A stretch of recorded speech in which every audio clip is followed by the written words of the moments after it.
Bismillahirrahmanirrahim. Assalamualaikum warahmatullahi wabarakatuh. Alhamdulillahirabbil alamin. Wassalatu wassalamu ala al-mab'uuts rahmatan lil alamin.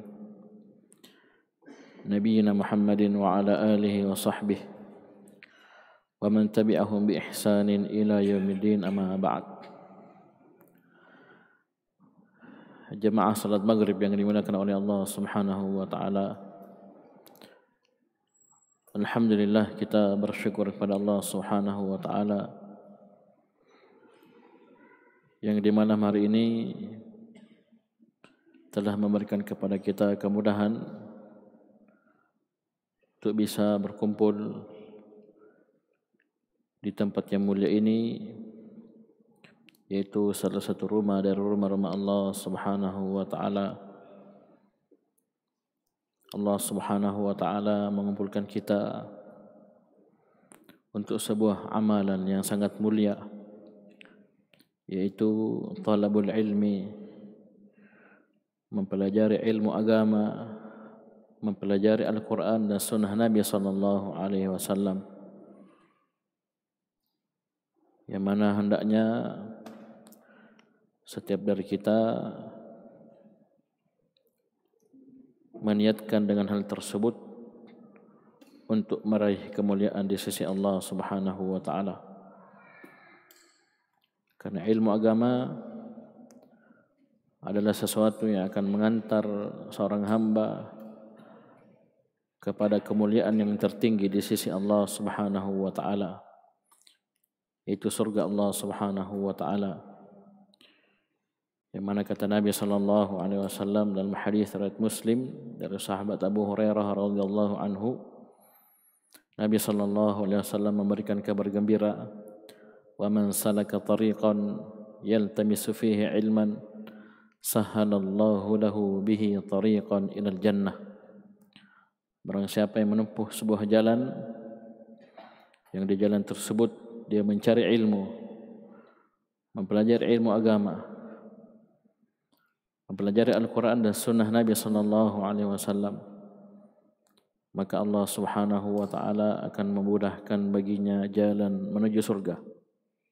Jadi arah ilmu itu jelas, sesuatu yang mengantar kepada surga Allah Subhanahu wa taala. Dan bahkan upaya kita dalam memperoleh ilmu tersebut itu sudah menjadi sebab kita dimudahkan jalannya menuju surga. Jemaah yang dimuliakan oleh Allah Subhanahu wa taala, insyaallah di malam hari ini kita akan melanjutkan pelajaran kita membaca kitab Al-Kabair, kitab yang berisi tentang penjelasan dosa-dosa besar yang dikarang oleh Al-Hafidh Muhammad ibn Ahmad ibn Uthman Abu Abdullah Al-Zahabi rahimahullah. Dan Al-Zahabi rahimahullah menyebutkan dalam kitabnya ini, di cetakan yang kita pegang, 76 dosa besar. 76 dosa besar. Yang mana angka 76 ini bukan pembatasan bahwasanya dosa besar hanya berjumlah 76 saja. Tentunya dosa-dosa besar sangatlah banyak. Sangatlah banyak. Tapi apa yang beliau sebutkan dari dosa-dosa besar itu beliau sebutkan lengkap dengan dalil-dalilnya dari Al-Quran dan sunnah Nabi sallallahu alaihi wasallam. Dan insyaallah di malam hari ini kita akan masuk membaca dosa besar yang ke-25. Dosa besar yang ke-25. Kita baca, qala al-Hafidh al-Imam Muhammad ibn Ahmad ibn Uthman Abu Abdullah Al-Zahabi rahimahullah, al-kabiratu al-khamisatu wal-ishrun, dosa besar yang ke-25. Apa itu? Qatilu nafsihi. Orang yang membunuh dirinya. Ya, kadang beliau bawakan dalam bentuk isim fa'il, pelakunya. Kadang juga dalam bentuk pekerjaannya, masdarnya. Di sini beliau sebutkan dalam bentuk isim fa'il. Itu orang yang membunuh dirinya. Ya, bunuh diri. Ini adalah satu dari dosa-dosa besar. Kemudian Adz-Dzahabi melanjutkan, wahia min a'zamil kabairi.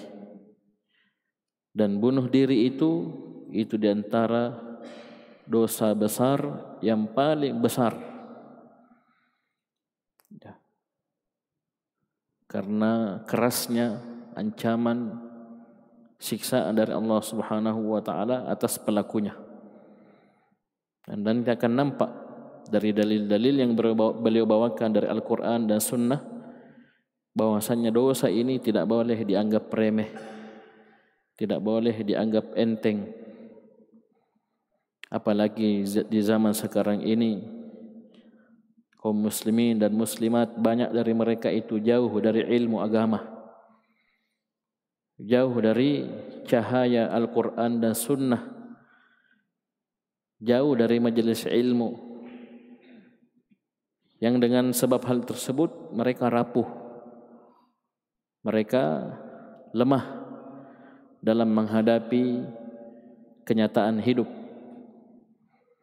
Banyak dari mereka tidak mampu bersabar dengan ujian dan cobaan, dan dengannya ujung-ujungnya mereka mengambil jalan yang mengantar mereka kepada neraka Allah Subhanahu wa taala.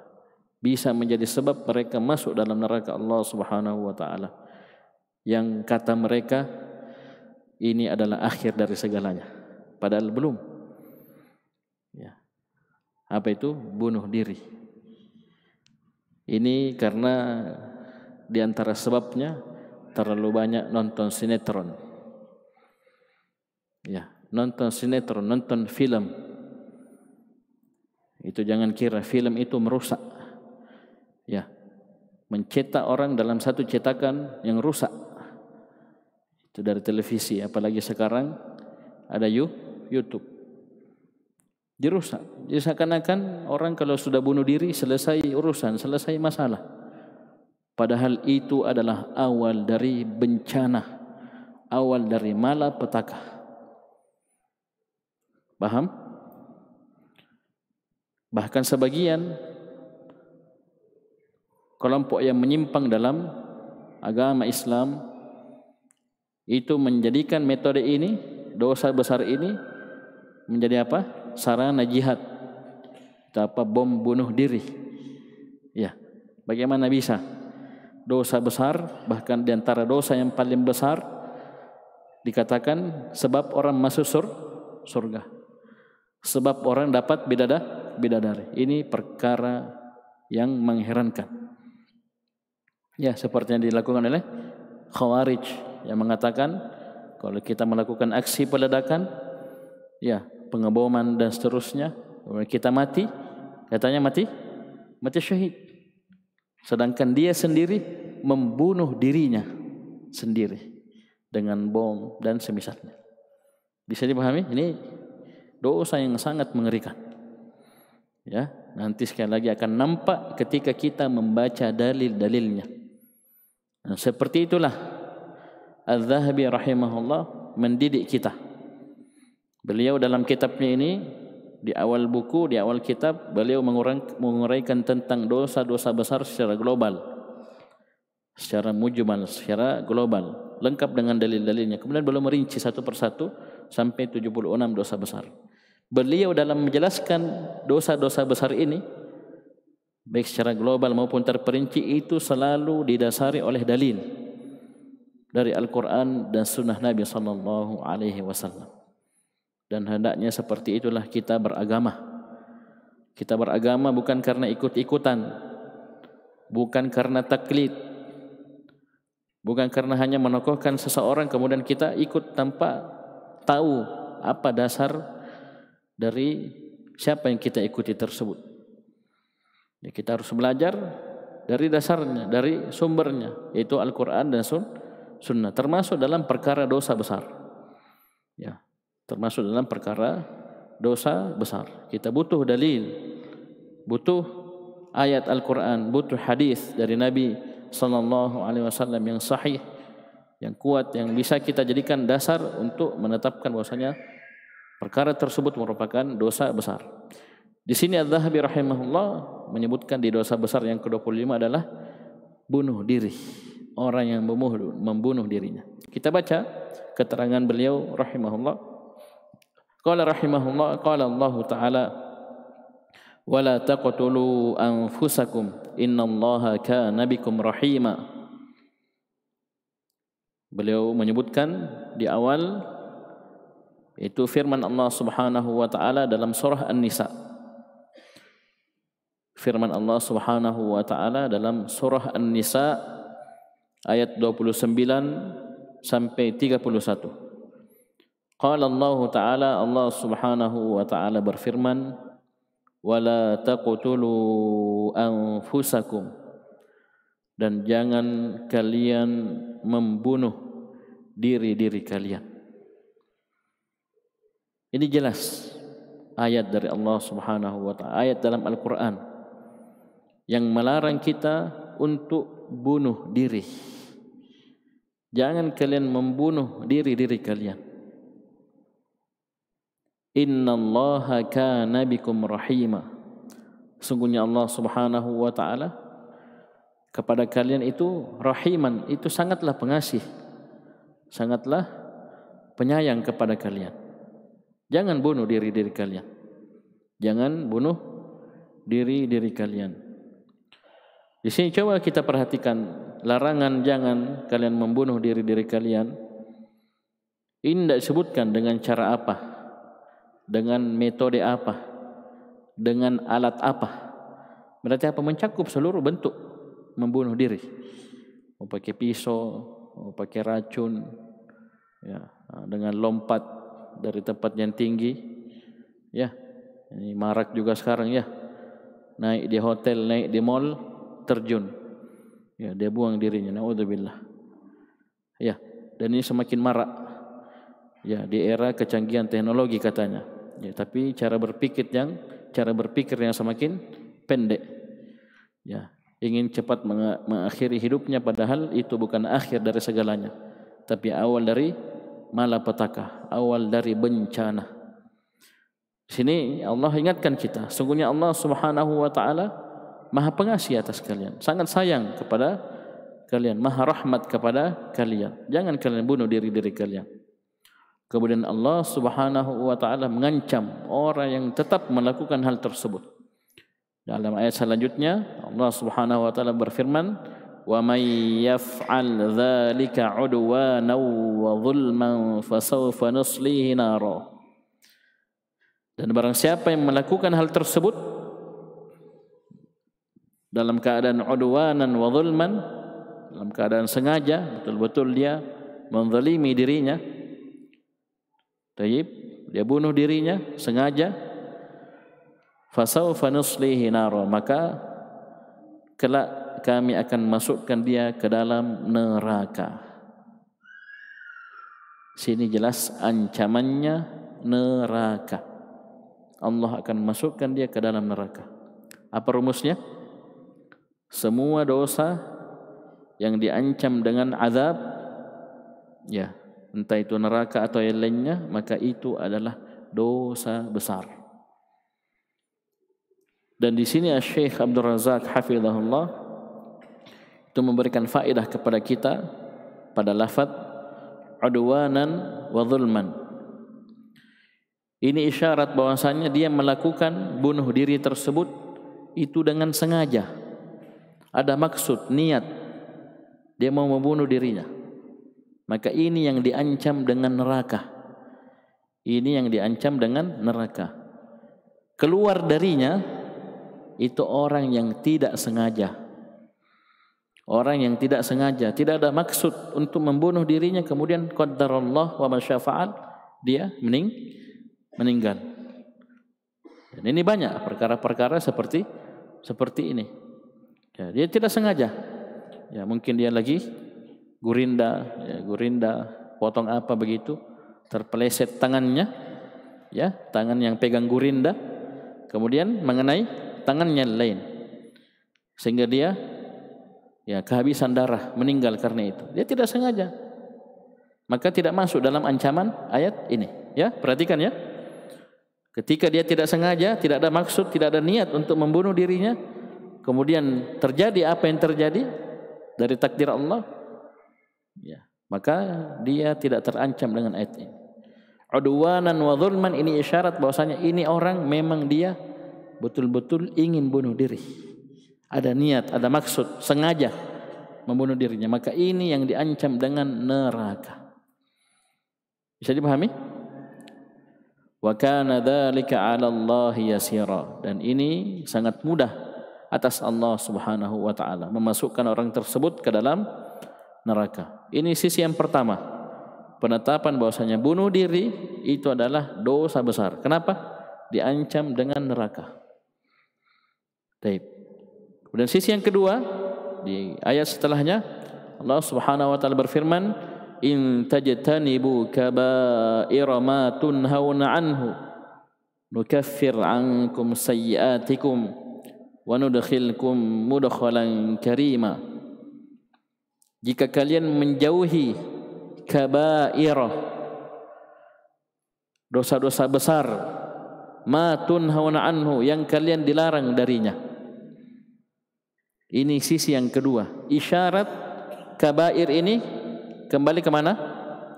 Wala taqtulu anfusakum. Jika kalian menjauhi dosa-dosa besar yang kalian dilarang darinya. Ini isyarat kepada larangan sebelumnya, itu apa? Larangan membunuh diri kita sendiri. Berarti bunuh diri adalah dosa besar. Jika kalian menjauhi itu dan dosa-dosa besar yang lainnya, maka Allah janjikan dua perkara. Dan ini diantara poin yang disebutkan oleh Az-Zahabi rahimahullah di awal buku, di awal kitab ini. Apa pentingnya kita mempelajari kitab Al-Kabair? Apa pentingnya, apa urgensinya kita mengetahui dosa-dosa besar? Ternyata subhanallah, dengan kita mempelajari, mengkaji, mengetahui dosa-dosa besar, kita bisa tinggalkan dosa besar tersebut, yang dengannya kita bisa meraih dua janji Allah Subhanahu wa taala yang disebutkan dalam ayat ini. Jika kalian menjauhi dosa-dosa besar yang kalian dilarang darinya, yang pertama kata Allah, nukaffir ankum sayyiatikum, kami akan hapuskan dari kalian dosa-dosa kalian. Dosa apa yang dimaksud di sini? Dosa kecil. Karena kita sudah sebutkan kalau dosa besar, dosa-dosa besar itu wajib taubat. Wajib bertaubat. Taubatan nasuha. Taubat yang memenuhi syarat-syaratnya. Ada berapa syarat taubat? Ada 5. Yang pertama, ikhlas karena Allah. Yang kedua, dia berhenti dari dosa tersebut. Yang ketiga, dia menyesali. Yang keempat, ada tekad kuat, azam untuk tidak mengulangi dosa tersebut di waktu yang akan datang. Yang kelima, masih ada waktu. Nyawa belum sampai di tenggorokan dan matahari belum terbit dari sebelah barat. Ditambah yang keenam, kalau itu hubungannya dengan hak makhluk, maka dia minta penghalalan atau dia kembalikan hak tersebut kepada orang yang memiliki hak. Ini dosa besar, wajib taubat. Jadi kita menjauhi, tidak melakukan dosa-dosa besar, itu sudah sebab kita dihapuskan dosa-dosanya. Coba lihat, pensuci. Allah jamin, nukaffir ankum sayyiatikum, kami akan hapuskan dosa-dosa kalian. Ini yang pertama.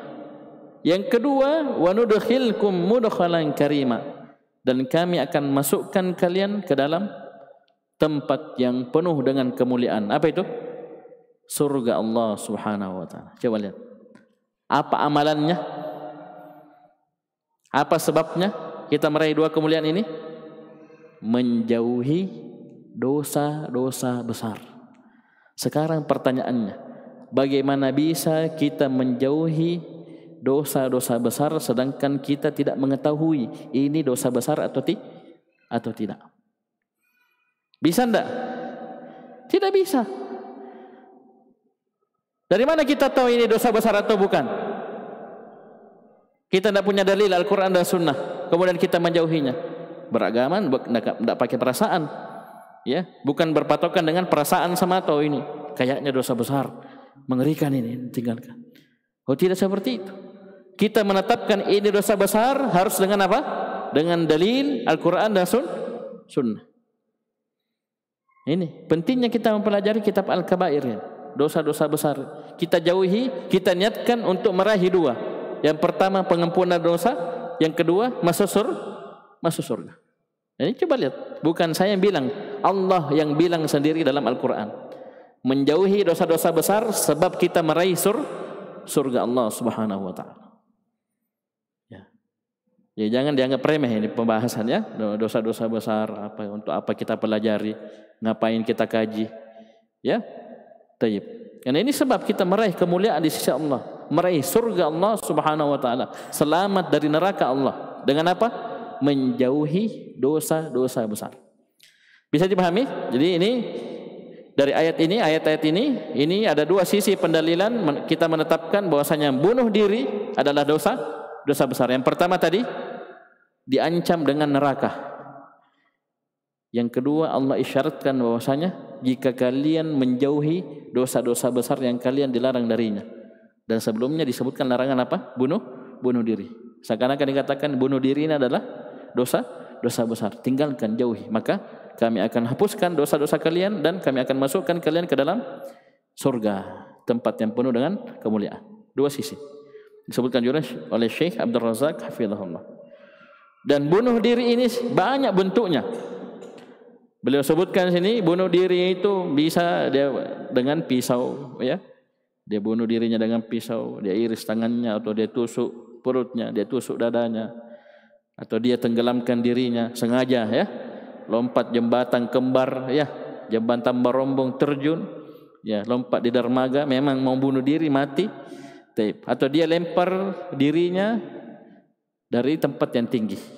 Ini banyak, mal-mal, di hotel-hotel, ya, paham, di tower-tower, ya, sengaja dia manjat baru, ya, bunuh diri, lompat. Atau dia membakar dirinya.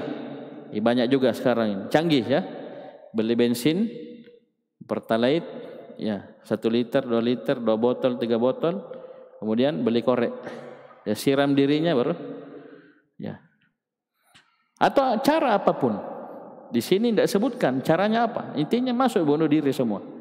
Semuanya dosa besar. Mau pakai korek, mau pakai bensin, mau lempar dirinya dari tempat yang tinggi, menenggelamkan dirinya, apapun caranya, semuanya dosa besar. Semuanya dosa besar. Jangan menghayal seperti film. Oh, dia sudah tenang. Apa anda bilang orang itu? Rest in apa itu? Ya. Apa itu? Rest, istirahat. Apa istirahat? Istirahat, ya. Dosa besar. Istirahat dalam adab, ya. Apa istirahat? Naudzubillah. Ya, terserah kalian apa singkatannya itu, saya tidak tahu. Kemudian kata Az-Zahabi rahimahullah, ayat yang kedua, wa qala ta'ala, ini ayat di surah Al-Furqan. Ayat di surah Al-Furqan di akhir surah. Ya, di akhir surah. Ayat 68, ya, ayat 68 di surah Al-Furqan. Ini beberapa ayat setelahnya. Wa qala ta'ala, Allah Subhanahu wa ta'ala berfirman, walladzina la yad'una ma'allahi ilahan akhar wa la yaqtuluna an-nafsa allati harramallahu illa bil haqqi wa la yaznun. Dan orang-orang yang tidak berdoa, beribadah bersama Allah Subhanahu wa ta'ala kepada Tuhan yang lain, tidak melakukan kesyirikan, dan tidak membunuh jiwa yang Allah Subhanahu wa ta'ala haramkan kecuali dengan al-haq, dan mereka tidak berzina. disebutkan di ayat setelahnya, barang siapa yang melakukan ini maka dia sungguh telah melakukan dosa. Yudha'af lahul 'adzabu yaumal qiyamati wa yakhlud fihi muhana. Dan akan dilipat gandakan untuknya azab. Nah ini, dosa diancam dengan azab, bahkan dilipat gandakan azab untuknya. Berarti apa? Dosa besar. Wa yakhlud fihi muhana, dan dia kekal dalamnya dalam keadaan hina.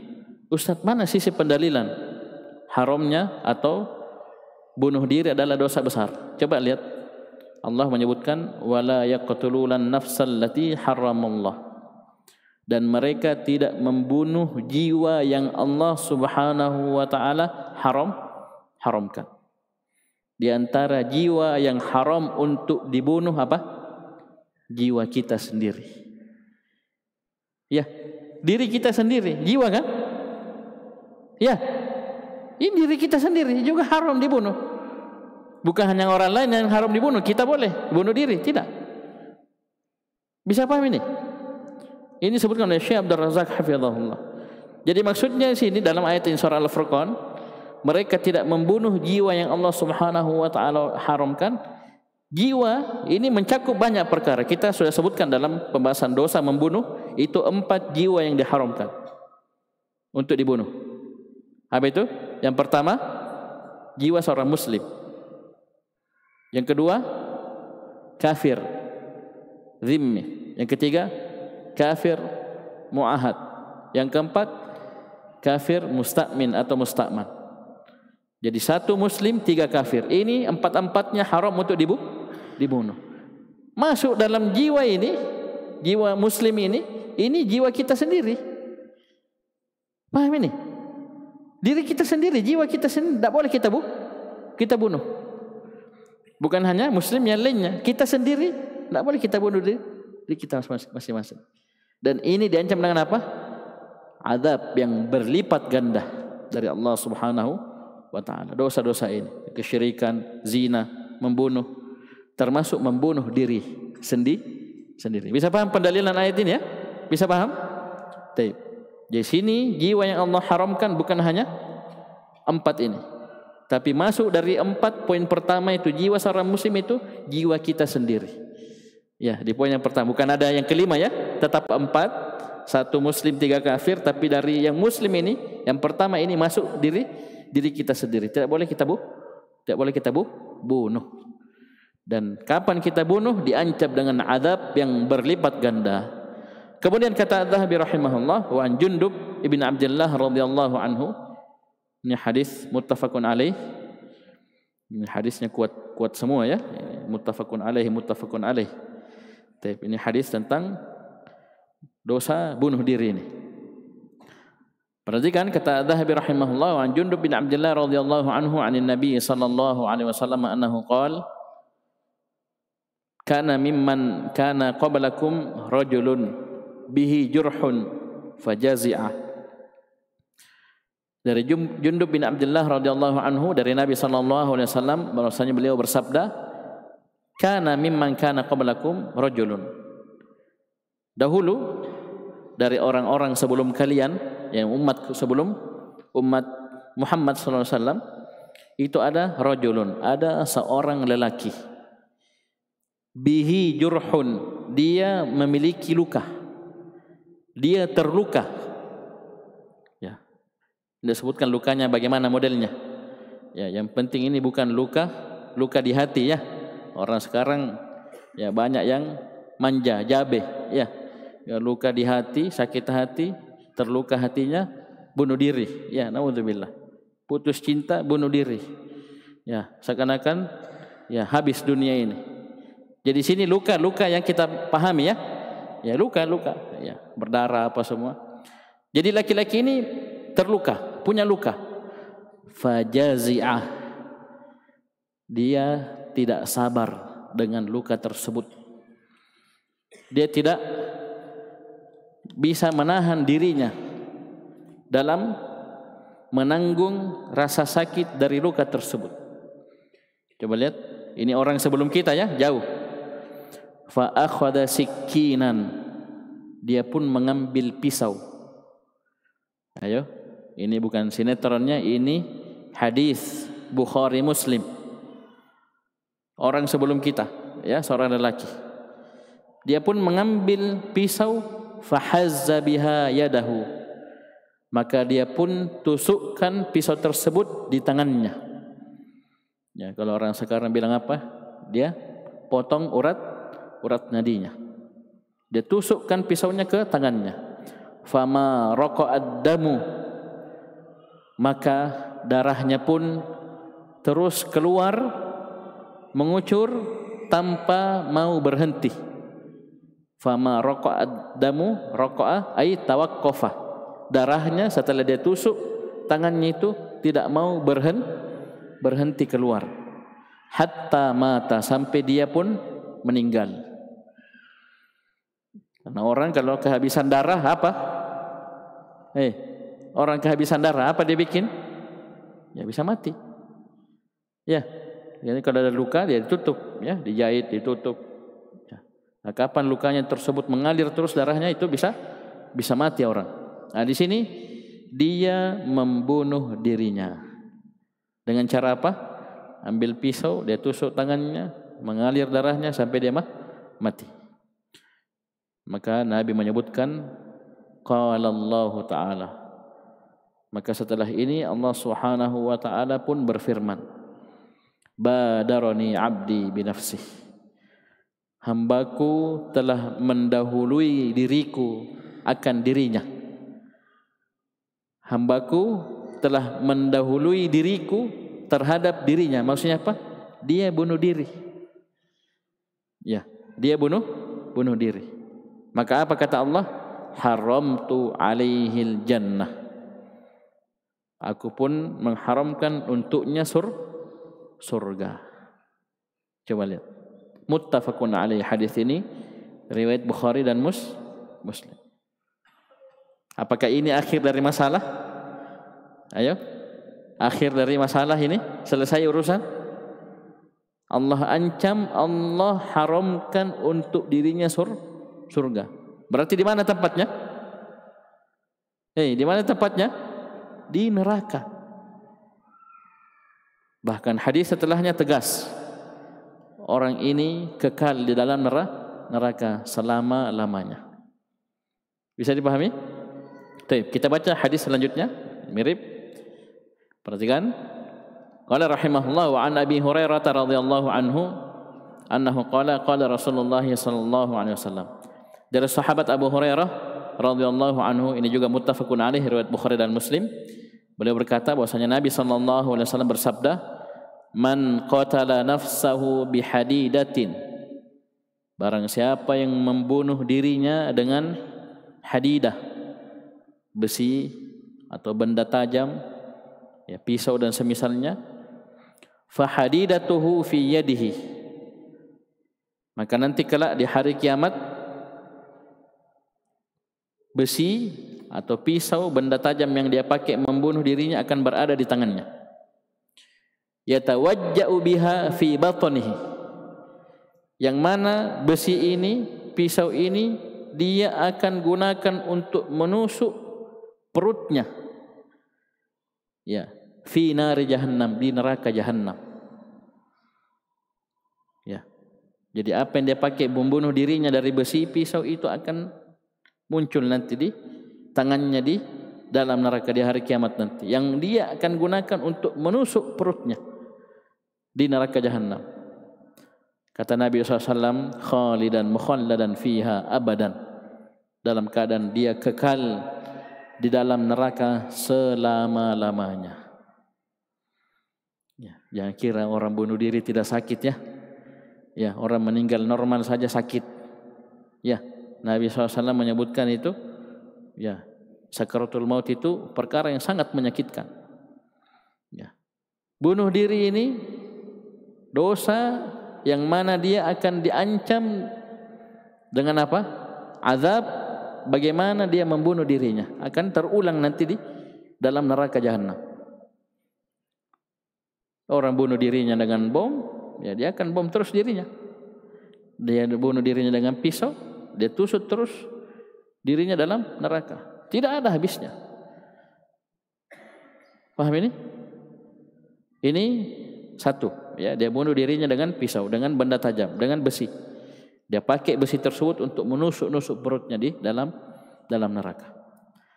Yang kedua, kata Nabi SAW, wa man qatala nafsahu bisummin, barang siapa yang membunuh dirinya dengan racun, dia makan atau minum racun, fasummuhu fi yadih, maka racun tersebut akan berada di tangannya nanti pada hari kiamat. Yatahassahu fi nar jahannam, yang mana dia akan meracuni dirinya, dia rasakan racun tersebut di dalam neraka jahannam. Khalidan mukhalladan fiha abadan, dia dalam neraka kekal, dalam neraka selama-lamanya. Hadis ini muttafaqun alaih, riwayat Bukhari dan Muslim. Gimana? Masih ada yang ada pikiran mau bunuh diri? Ini coba lihat. Orang-orang bunuh diri, orang-orang yang jauh dari ilmu agama, orang yang tidak mengerti tentang ilmu agama. Coba lihat, kalau dia baca satu saja ayat, satu hadis, itu berhenti dia berpikir untuk bunuh dirinya. Pikir-pikir, ya, pikir 100 kali, 200 kali, 1000 kali. Karena itu bukan akhir dari masalah. Nah, biasanya orang-orang seperti orang-orang pusing, orang-orang stres, sakit kepalanya, ya, dia kira bunuh diri selesai masalah. Ternyata itu adalah awal dari malapetaka, awal dari bencana. Yang mana nanti kelak di akhirat dia akan dihukum, disiksa dengan bagaimana cara dia membunuh dirinya ketika di dunia. Naudzubillah. Cuman perhatikan, di sini ada satu catatan. Di sini tegas Nabi SAW mengancam. Di hadis yang pertama tadi, Jundub bin Abdullah, muttafaqun alaih, Allah sebutkan Allah haramkan atasnya surga, ya. Hadis Abu Hurairah dikatakan dia di neraka Jahannam, kekal di dalamnya selama-lamanya, abadan. Ya, jangankan kekal, jangankan diharamkan surga, masuk neraka saja sudah dosa besar. Ini ancamannya apa? Allah haramkan surga, masuk neraka, kekal di dalamnya selama-lamanya. Coba lihat, ini bunuh diri.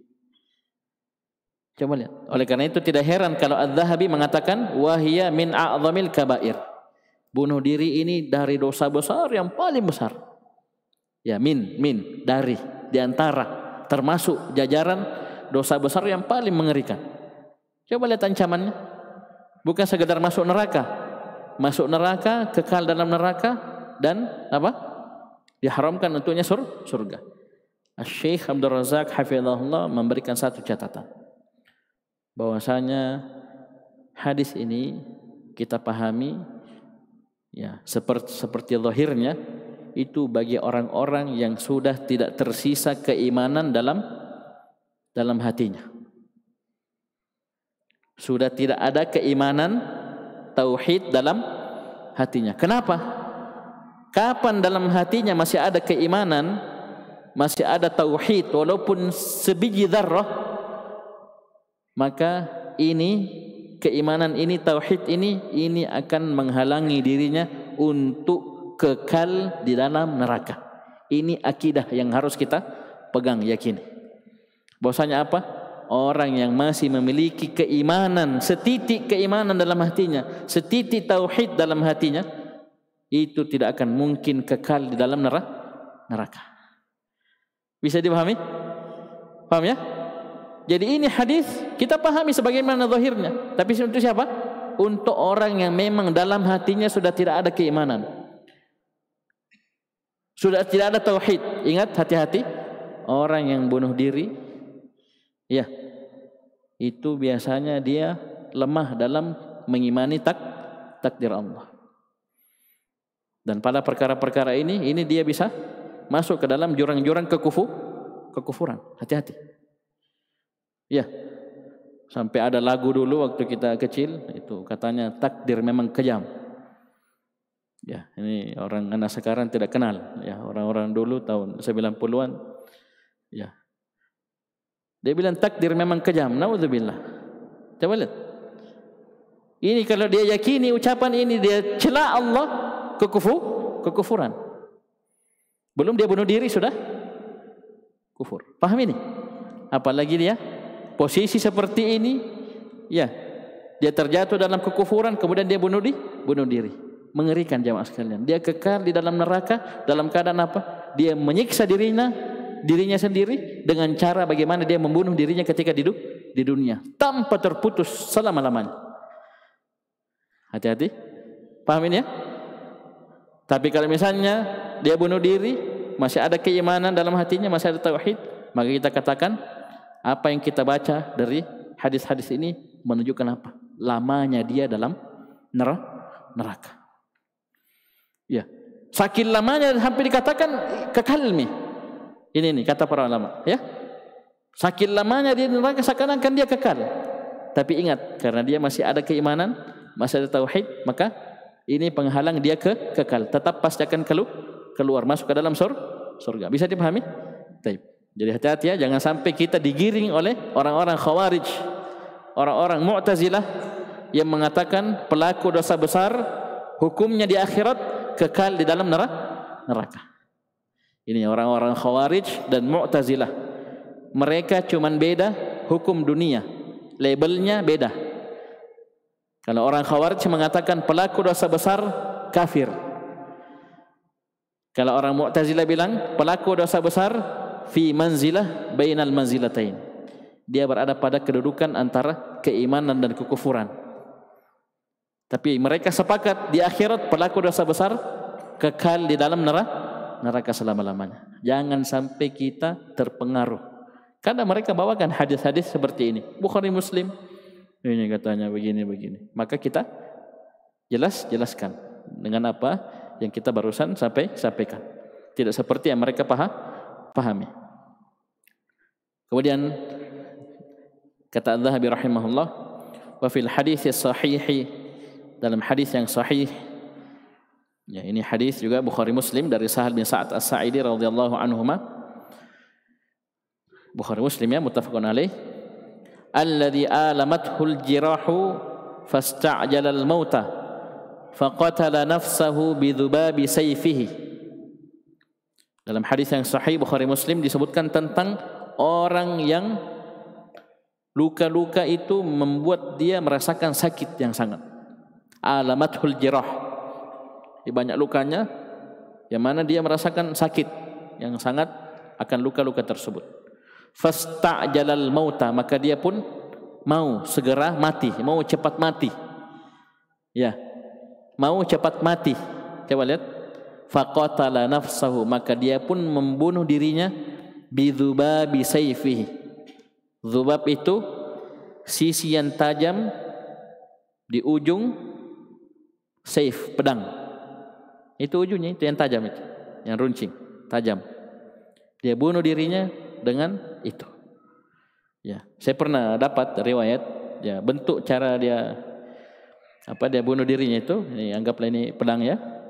Ya, dia tancapkan ini pegangannya di bawah, ya, tajamnya di atas.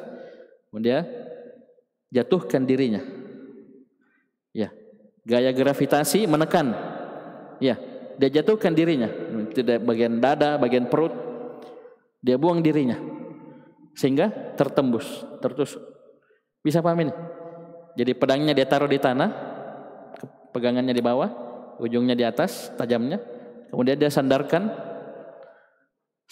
ujung pedangnya di perutnya atau di dadanya, kemudian dia jatuhkan dirinya, tembus. Ya, tidak pakai orang, ya, sendiri.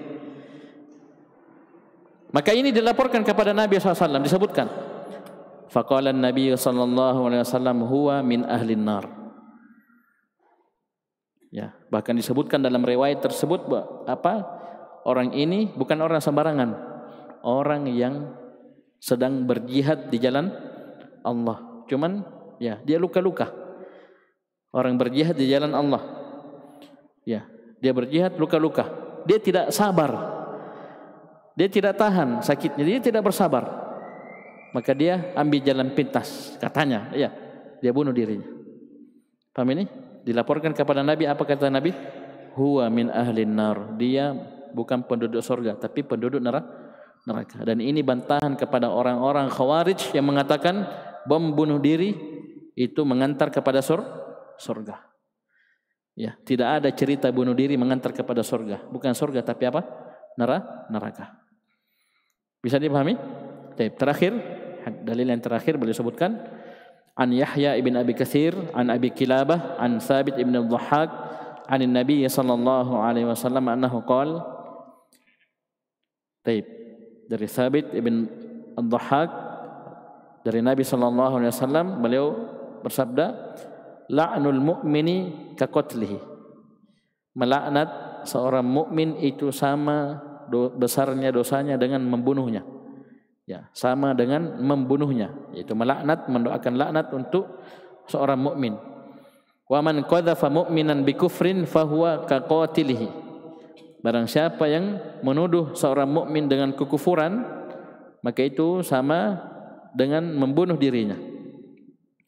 Wa man qatala nafsahu bi syai'in, barang siapa yang membunuh dirinya dengan sesuatu, azzabahu Allahu bihi yaumal qiyamah, maka Allah Subhanahu wa taala akan menyiksa dirinya dengan sesuatu tersebut nanti pada hari kiamat. Ini sama dengan apa yang kita sebutkan tadi. Ya, dia bunuh dirinya dengan besi, dengan pisau, nanti hari kiamat di dalam neraka dikasih pisau. Dia tusuk-tusuk perutnya. Barang siapa yang bunuh diri dengan minum racun, nanti di hari kiamat dikasih racun. Ya, yang dia minum, yang dia makan, yang dia rasakan sakitnya dalam neraka. Jadi barang siapa membunuh dirinya dengan sesuatu, maka Allah Subhanahu wa taala akan menyiksa dirinya dengan sesuatu tersebut nanti pada hari kiamat. Ini hadis sahih, ini lafadznya lafadz At-Tirmidzi, dan Bukhari dan Muslim juga mengeluarkan yang semisal dengannya. Ya, haditsun sahihun. Tapi ini lafadznya lafadz Tirmidzi rahimahullah, dan Bukhari Muslim juga mengeluarkan yang semisal dengan lafadz ini. Ini hadis yang terakhir yang beliau sebutkan. Di sini nampak bahwasanya dosa bunuh diri itu bukan dosa yang kecil. Bukan perkara kecil, bukan perkara sepele. Apalagi kita katakan itu adalah solusi. Itu adalah akhir dari segalanya. Oh bukan. Ini bukan sinetron. Ya. Apa orang bilang itu? Romeo and Juliet. Nah ini. Ya, ini semua korban-korban ya sinetron film. Ya, anak cinta, putus cinta, masalah asmara begini, bunuh diri. Bodoh. Ya. Bodoh sebodoh-bodohnya. Masih banyak perempuan lain, masih banyak laki-laki yang lain. Pilih satu. Nikah baik-baik. Dapat paha? Dapat pahala malah. Ini sudah dosa pacaran. Ya, dosa. Paham? Putus cinta. Paham ini? Bunuh diri, gantung diri. Alhamdulillah. Jadi ini perkara yang sangat banyak tersebar, dosa besar yang sangat banyak dianggap enteng oleh kaum muslimin dan muslimat di zaman sekarang ini. Apalagi anak-anak muda. Ya, bukan hanya muda, anak sekarang itu bukan hanya anak muda yang bunuh diri, bahkan orang tua. Kakek-kakek banyak bunuh diri. Ya, paham ini? Maka kewajiban kita mengingatkan mereka. Ya, ketika ada orang curhat sudah mulai mengarah ke situ, dikasih tahu memang. Sebutkan satu saja hadis ini. Nah, jangan coba-coba. Ya, hadis Bukhari Muslim, Nabi ancam begini. Oh, coba-coba begitu, begini. Bisa dipahami? Baik. Ini cukup apa yang kita sebutkan dari penjelasan Ad-Dhahabi rahimahullah tentang dosa besar yang ke-25, yaitu membunuh diri sendiri. Ya, bunuh diri. Insyaallah nanti pertemuan selanjutnya kita akan masuk dosa besar yang ke-26, yaitu al-qadhi as-su', hakim yang jelek. Ya, hakim yang jelek. Baik, sekian. Subhanaka wa bihamdika asyhadu an la ilaha illa anta astaghfiruka wa atubu ilaik. Wassalamualaikum warahmatullahi wabarakatuh.